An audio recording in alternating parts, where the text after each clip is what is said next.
പൊന്നാനിയുടെ വികസന സ്വപ്നമായി വിശേഷിക്കപ്പെട്ട കപ്പൽ നിർമ്മാണശാല പദ്ധതിയെ ചുറ്റിപ്പറ്റി പുതിയ വിവാദങ്ങൾ ഉയരുകയാണ്. പദ്ധതി വൈകുന്നതിന് പിന്നിൽ ദുരൂഹമായ ഇടപെടലുകൾ ഉണ്ടായെന്ന ആരോപണങ്ങൾ ചില ഭാഗങ്ങളിൽ നിന്ന് ഉയരുമ്പോൾ സത്യം എന്താണെന്ന ചോദ്യവും ശക്തമാവുകയാണ്. മലബാറിന്റെ വികസന ചരിത്രത്തിൽ നിർണായക വഴിത്തിരിവാകുമെന്ന് വിലയിരുത്തപ്പെട്ടിരുന്ന പദ്ധതിയായിരുന്നു പൊന്നാനിയിൽ വിഭാവനം ചെയ്ത കപ്പൽ നിർമ്മാണശാല. പദ്ധതി യാഥാർത്ഥ്യമായാൽ ആയിരക്കണക്കിന് തൊഴിലവസരങ്ങൾ സൃഷ്ടിക്കപ്പെടുമെന്നും പ്രാദേശിക സമ്പദ് വ്യവസ്ഥയ്ക്ക് വലിയ ഉണർവ് ലഭിക്കുമെന്നും പ്രതീക്ഷിച്ചിരുന്നു. എന്നാൽ പദ്ധതി പ്രതീക്ഷിച്ച വേഗത്തിൽ മുന്നോട്ടു പോകാത്തതിനെ തുടർന്ന് വിവിധ തരത്തിലുള്ള ചർച്ചകളാണ് ഇപ്പോൾ ഉയരുന്നത്. ചിലർ ഉന്നയിക്കുന്ന ആരോപണം പദ്ധതിയെ മനഃപൂർവ്വം തടസ്സപ്പെടുത്താനുള്ള ശ്രമങ്ങൾ നടക്കുന്നുവെന്നാണ്. അതിനൊപ്പം പദ്ധതിയുമായി ബന്ധപ്പെട്ട കമ്മീഷനും കമ്പനിയുടെ ഓഹരിയും ആവശ്യപ്പെട്ടുള്ള അണിയറ നീക്കങ്ങൾ നടന്നുവെന്ന തരത്തിലുള്ള ആരോപണങ്ങളും സാമൂഹിക മാധ്യമങ്ങളിലും പൊതുചർച്ചകളിലും ഉയരുന്നുണ്ട്. എന്നാൽ ഈ ആരോപണങ്ങൾ ഇതുവരെ ഔദ്യോഗികമായി സ്ഥിരീകരിക്കപ്പെട്ടിട്ടില്ല.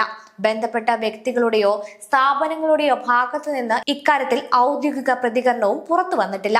പദ്ധതി വൈകുന്നതിന്റെ യഥാർത്ഥ കാരണം എന്താണ്? പൊന്നാനിക്ക് ലഭിക്കേണ്ടിയിരുന്ന ഈ വലിയ വികസന പദ്ധതി എന്തുകൊണ്ടാണ് മുന്നോട്ടു പോകാത്തത്? ഉയരുന്ന ആരോപണങ്ങളിൽ സത്യമുണ്ടോ, അതോ അടിസ്ഥാനരഹിതമായ പ്രചാരണങ്ങളാണോ?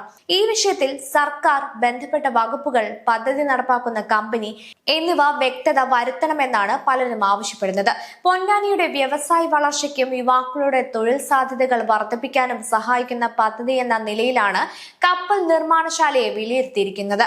പദ്ധതി യാഥാർത്ഥ്യമായാൽ അനുബന്ധ വ്യവസായികൾക്കും വ്യവസായ മേഖലയ്ക്കും ഗതാഗത സംവിധാനങ്ങൾക്കും വലിയ ഉണർവ് ലഭിക്കുമെന്നായിരുന്നു പ്രതീക്ഷ. അതുകൊണ്ട് തന്നെ പദ്ധതി അനിശ്ചിതത്വത്തിലാകുന്നത് പ്രാദേശിക ജനങ്ങൾക്കിടയിൽ ആശങ്കയ്ക്ക് കാരണമാവുകയാണ്.